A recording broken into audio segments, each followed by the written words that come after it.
So I'm going to do a quick little video. I did one with the perspective of me on the other side, but anyways, I'm at the Woodrow Willison basement area of the museum where they talk about World War I. There were some things I wanted to capture, and I'll probably try to edit some of those other videos into it. It just wasn't working well. I had too much stuff in my hands. I kept blocking the screen. Joan of Arc, save France. This is a rusted out German machine gun that was found in the fields by, I think it says, wow. It was found by Woodrow Wilson's assistant somewhere while they were doing the peace accords. That's a pretty interesting quote. I come from the South. I know what war is, for I have seen its wreckage and ruin.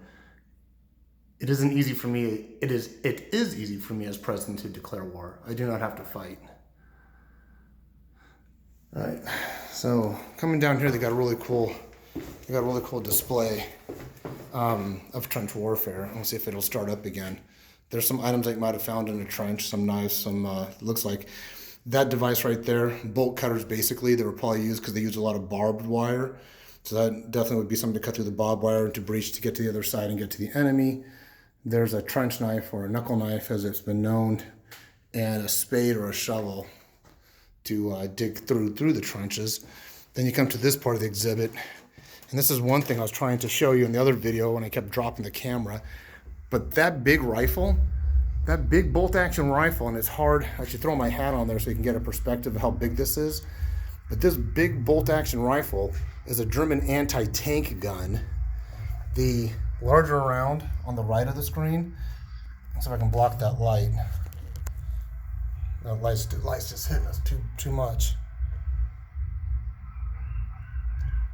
There you go. So the big bullet on the right is the German anti-tank bullet. The ones on the left is American .308 rounds. And then this is a French machine gun right there. Some other pistols that were used. And here's a U.S. 1918 knuckle knife or trench knife as it was known. That looks like an authentic real one. You used to be able to buy these and the replicas in California, but they are now outlawed. That's quite a forcible weapon to have something like that. I can imagine the hand-to-hand combat was a lot more prevalent in World War I. Just coming out of some of the earlier wars where firearms were probably just as equal to the bayonets and the knives back then. Not until World War II did we start straying away from more hand-to-hand combat. Gas masks were used on both sides. Trench warfare was explicitly known for mustard gas being used. Now, gases are heavy, so they want to go to the low crevices and low places. And what would happen, even if the gas canister or dispenser or bomb landed outside the trenches, it would sink, it would flow, it would settle in the trenches. So immediately they would either put their masks on or try to get out of the trenches. If the gas canister actually went into the trenches and it's mustard gas, one of the immediate reactions would be to exit the trench. But as soon as you exited the trench, then the enemy opposing force would shoot you with machine guns. That was kind of the idea, get them out of the trenches. So both sides used poisonous gas. Here's a picture. What you hear in the background, they're playing a soundtrack of what it may sound like to be in a trench, and it's in French. This is a uniform of a United States Marine during World War I. Wool. Can't make out that rifle. I'm gonna guess it's a Springfield, but I cannot make that out. Now this is the cool part I really liked. This is portraying what it would have been like for trench warfare. I'm trying to avoid the shadows.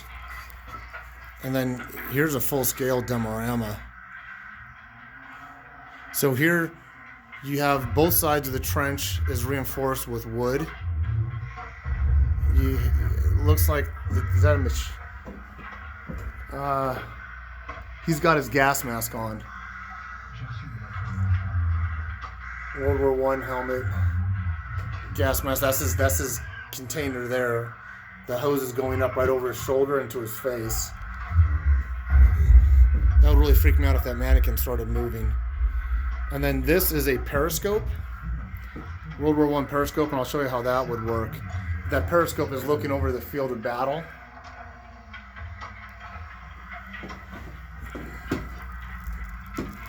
Trench periscope. So let me see if I can get it in here. So as you turn it, and I'm turning it,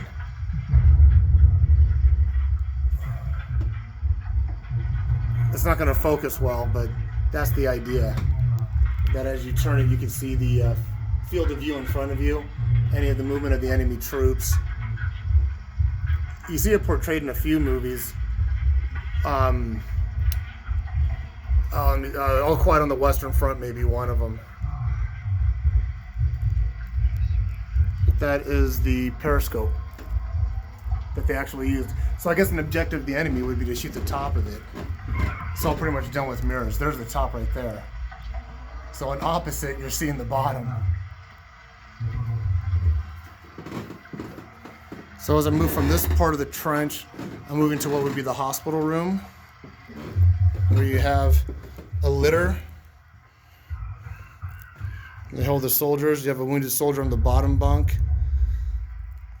You have a helmet and a rat on the top. Another soldier there. And I think that is a German helmet. I think that's a German helmet. Right where that hole is would be like where the Kaiser spike looking thing would stick out. It's like a souvenir that they brought back into the trench.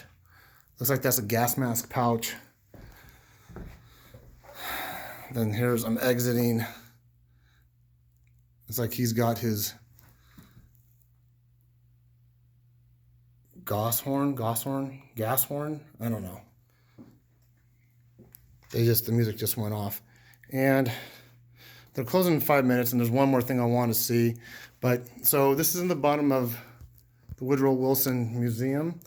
Noted for being the president during World War I, wanted to remain neutral, didn't want to get into it.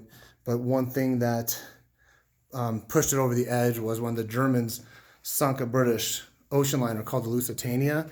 And the Lusitania at the time had, it talked about it upstairs, but Lusitania at the time had 128 or 168 American passengers.